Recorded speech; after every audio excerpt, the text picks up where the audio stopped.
আগামী বছরের ফেব্রুয়ারি মাসে আমরা জাতীয় নির্বাচন অনুষ্ঠানের প্রস্তুতি নিচ্ছি।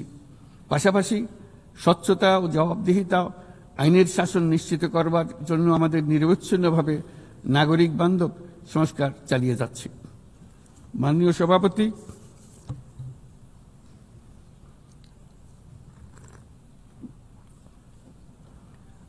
সভাপতি, গত বছর দায়িত্ব গ্রহণের কয়েক সপ্তাহের মধ্যেই আমি জাতিসংঘের মানবাধিকার বিষয়ক হাই কমিশনারকে আমন্ত্রণ জানাই পতিত স্বৈরশাসক কর্তৃক সংগঠিত মানবাধিকার লঙ্ঘন ও নৃশংসতার চিত্র উদ্ঘাটন করার জন্য।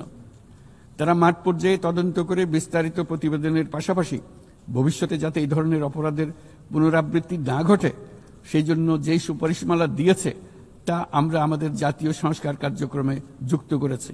যুক্তরাষ্ট্রের ১ নম্বর জিম চেইন গোল্ডস জিম এখন আবারও বাংলাদেশে। বসুন্ধরা আবাসিক এলাকা ও বসুন্ধরা সিটি শপিং মলে। গত বছর সাধারণ পরিষদের অধিবেশনের পূর্বেই আমরা গুম সম্পর্কিত আন্তর্জাতিক কনভেনশনে যোগ দিয়েছিলাম।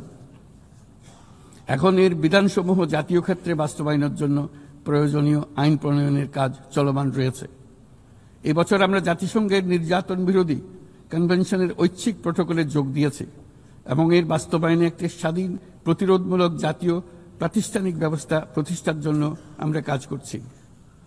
নিবর্তনমূলক স্বৈরতান্ত্রিক ব্যবস্থা হতে মানবাধিকার সুরক্ষাকারী একটি গণতান্ত্রিক রাষ্ট্র ব্যবস্থা গড়ে তোলার জন্য প্রয়োজনীয় কারিগরি সহায়তা বৃদ্ধির লক্ষ্যে আমরা আমাদের দেশে ৩ বছর মেয়াদে জাতিসংঘের মানবাধিকার বিষয়ক হাই কমিশনারের একটি মিশন পরিচালনার অনুমোদন দিয়েছি, যা ইতোমধ্যে কার্যক্রম শুরু করেছে। আমাদের এই সকল পদক্ষেপ ও অঙ্গীকার জনগণের প্রত্যাশারই প্রতিফলন। এই প্রত্যাশা মূলত একটি গণতান্ত্রিক, অন্তর্ভুক্তিমূলক ও বহুত্ববাদী সমাজ গড়ে তোলা।